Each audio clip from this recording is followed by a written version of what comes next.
Assalamualaikum warahmatullahi wabarakatuh. Halo teman-teman semua, selamat datang kembali di channel Cerita Misteri. Terima kasih untuk kalian yang sudah setia mendukung dan subscribe channel Cerita Misteri. Di video kali ini, saya akan menceritakan sebuah kisah horor yang sangat mencekam dan dijamin akan membuat bulu kuduk kalian merinding. Pastikan kalian menonton sampai akhir, karena ceritanya penuh dengan ketegangan dan misteri yang tidak terduga. Dan bagi yang belum subscribe, jangan lupa untuk tekan tombol subscribe. Yang sudah subscribe, saya doakan dilimpahkan rezeki yang banyak. Selamat mendengarkan, dan ingat, jangan biarkan pikiran kalian kosong saat menyimak cerita ini. Malam itu, hujan turun dengan deras. Kilatan petir sesekali menerangi jalanan yang lengang. Aku terbangun dengan rasa sakit luar biasa di perutku. Bayiku ingin lahir malam ini. Suamiku segera membantu membawa koper yang telah kami siapkan sebelumnya, lalu membimbingku ke mobil. Kami memutuskan pergi ke rumah sakit terdekat yang ada di GPS. Aku merasa gugup karena ini adalah kehamilan pertama, tetapi aku mencoba tenang. Dalam perjalanan, aku merasakan kontraksi semakin sering. Kami melewati jalanan yang terasa semakin sepi dan gelap. Suamiku berulang kali melihat layar GPS, memastikan kami tidak tersesat. Akhirnya, sebuah bangunan besar dengan papan bertuliskan, Rumah Sakit Harapan Sehat, terlihat di kejauhan. Cahaya lampu di area depan tampak menyala terang, memberikan kesan bahwa rumah sakit itu aktif seperti biasa. Kita sudah sampai. Semuanya akan baik-baik saja, ucap suamiku sambil membantuku keluar dari mobil. Saat kami masuk ke lobi, suasananya terasa biasa saja. Ada resepsionis yang sedang duduk di belakang meja, seorang wanita paruh baya dengan senyum ramah. Selamat malam. Silakan daftar dulu, Bu, katanya lembut. Aku memberikan data, dan dia segera memanggil seorang suster untuk membawaku ke ruang bersalin. Suamiku ikut mendampingi, dan aku merasa sedikit lega karena suasananya tampak normal. Lorong-lorong rumah sakit itu bersih, meski penerangannya agak redup. Tenang saja, Bu. Dokter kami akan segera datang, kata suster itu sambil tersenyum. Aku ditempatkan di ruang bersalin yang terlihat sederhana, tetapi cukup nyaman. Suamiku terus memegang tanganku, memberikan dukungan. Tak lama kemudian, seorang pria dengan jas putih masuk ke ruangan. Selamat malam, saya Dr. Arman. Mari kita persiapkan proses persalinannya, katanya dengan tenang. Proses persalinan dimulai. Aku merasa sangat kesakitan. Tetapi dokter dan suster yang membantuku terlihat sangat tenang dan profesional. Dokter Arman memberi instruksi dengan suara yang menenangkan, sementara dua suster lainnya membantuku dengan sigap. Di tengah rasa sakit itu, aku sempat merasa aneh. Ada momen ketika aku melihat bayangan suster yang terlalu cepat melintas di cermin kecil di ruangan itu.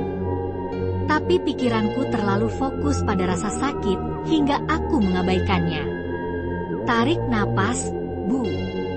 Sebentar lagi selesai, ucap Dokter Arman sambil tersenyum.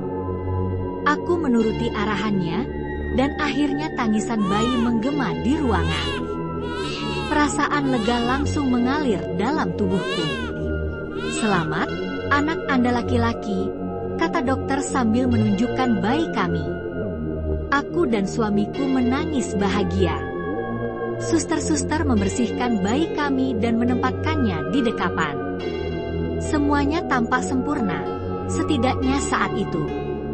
Setelah semuanya selesai, suamiku membantu membawaku ke kamar perawatan untuk beristirahat.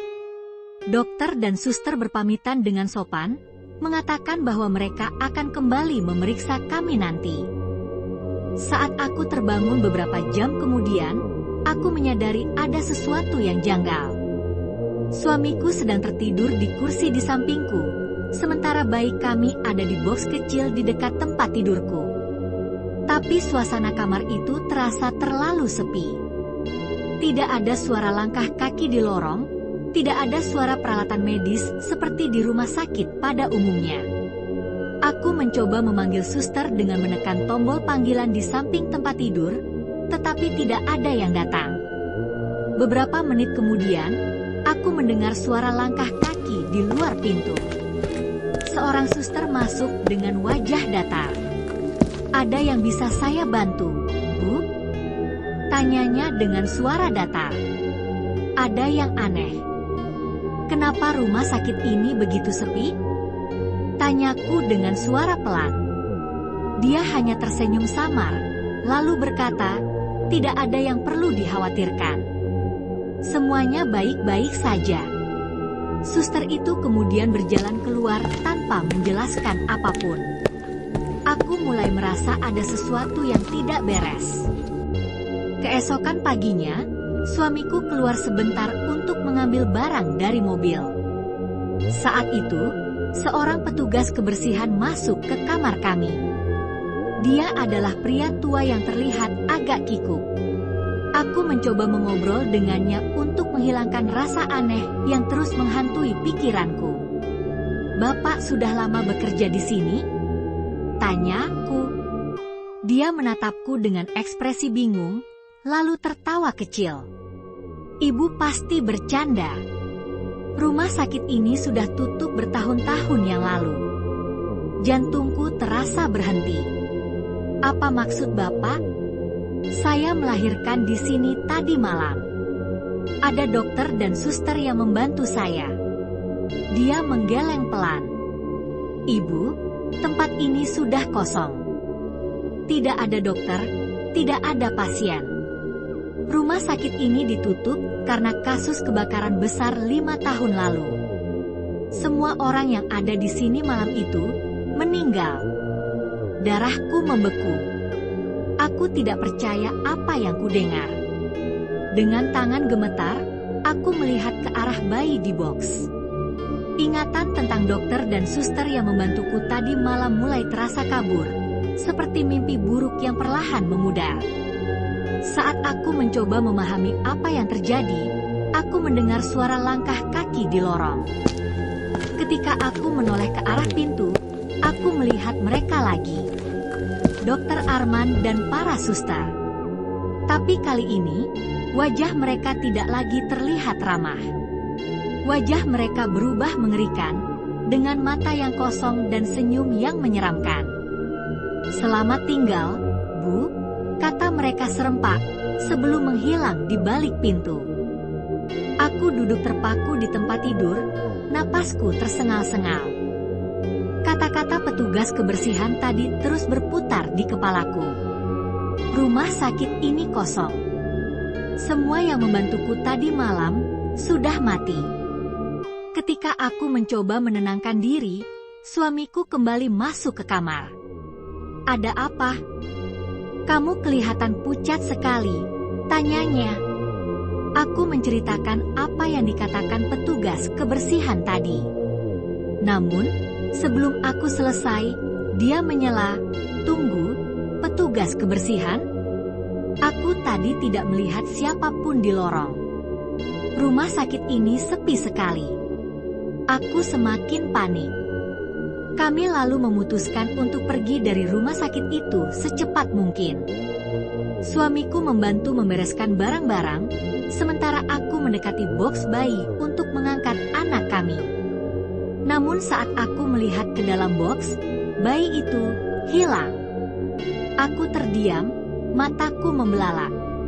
Box itu kosong, hanya ada selimut yang kusut. Aku berteriak histeris, memanggil suamiku yang langsung berlari ke arahku.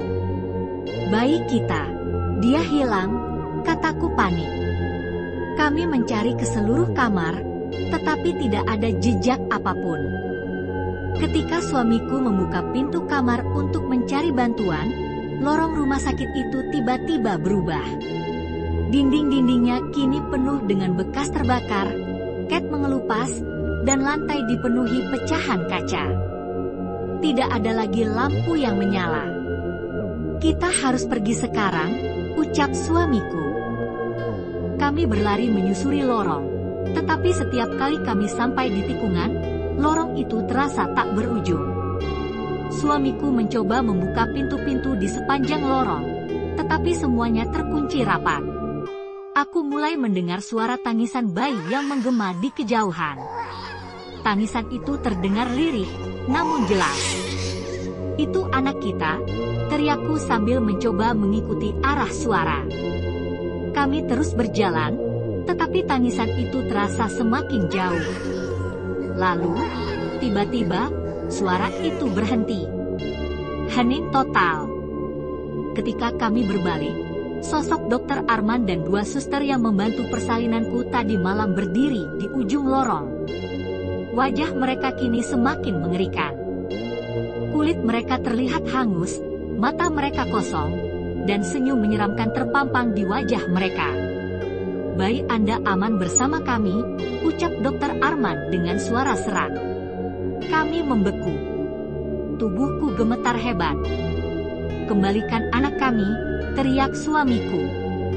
Dokter itu hanya tertawa kecil, lalu perlahan berjalan mendekat. Ketika kami berlari menjauh, pintu di ujung lorong terbuka dengan sendirinya. Tanpa berpikir panjang, kami masuk ke dalamnya. Ruangan itu ternyata adalah ruang operasi yang sudah tidak terpakai. Peralatan medis berkarat berserakan di mana-mana, dan bau anyir darah menyengat. Di tengah ruangan, ada meja operasi, dan di atasnya, bayi kami. Dia menangis pelan, dikelilingi oleh para suster yang berdiri kaku di samping meja. "Jangan dekati dia," ucap salah satu suster dengan suara parau. Aku mencoba mendekat, tetapi tubuhku terasa berat, seperti ada sesuatu yang menahanku. Suamiku juga terlihat kesulitan untuk bergerak. Tiba-tiba, ruangan itu menjadi gelap, hanya disinari oleh lampu operasi yang berkedip-kedip. "Dia milik kami sekarang," suara Dokter Arman menggema di seluruh ruangan. Aku berteriak histeris, mencoba melepaskan diri dari rasa berat itu. Dalam keputusasaan, aku berdoa, memohon pertolongan. Ketika aku menyebut nama Tuhan, ruangan itu mulai bergetar hebat. Para suster menjerit, wajah mereka perlahan meleleh seperti lilin yang terbakar. Suamiku berhasil meraih bayi kami dari meja operasi, dan kami segera berlari keluar dari ruangan itu. Lorong rumah sakit berubah menjadi seperti labirin, tetapi entah bagaimana kami menemukan jalan keluar. Saat kami mendekati pintu depan, suara langkah kaki dan jeritan para hantu semakin mendekat di belakang kami. Aku merasa napasku hampir habis, tetapi kami tidak berhenti berlari. Ketika kami akhirnya keluar dari pintu depan, suasana tiba-tiba berubah. Hujan masih turun, dan mobil kami masih terparkir di tempat yang sama. Namun, ketika aku melihat ke belakang, rumah sakit itu sudah berubah menjadi bangunan kosong yang penuh coretan dan dikelilingi ilalang. Tidak ada tanda-tanda kehidupan di sana. Kami langsung pergi ke kantor polisi untuk melaporkan kejadian ini. Petugas yang mendengar cerita kami hanya terdiam dengan ekspresi serius. Salah satu dari mereka berkata, "Bu, Pak, rumah sakit itu memang sudah tutup sejak 5 tahun lalu. Banyak orang yang melapor pernah melihat aktivitas aneh di sana, tetapi tidak ada yang sejelas ini." Kami pulang ke rumah dengan perasaan campur aduk. Aku bersyukur bayi kami selamat, tetapi pengalaman itu terus menghantui kami. Hingga hari ini, setiap kali aku memandangi anakku, aku masih bisa mendengar suara lirih Dokter Arman di telingaku. Dia milik kami sekarang. Terkadang, di malam hari, aku merasa ada seseorang yang mengawasi kami dari jendela kamar.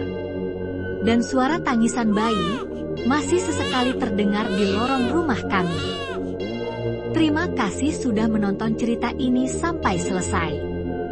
Semoga cerita tadi bisa memberikan pengalaman menegangkan dan membuat kalian merasakan sensasi horor yang nyata. Bagi kalian yang suka dengan cerita ini, jangan lupa untuk like, share, dan tinggalkan komentar di bawah. Cerita apa lagi yang ingin kalian dengar di video berikutnya?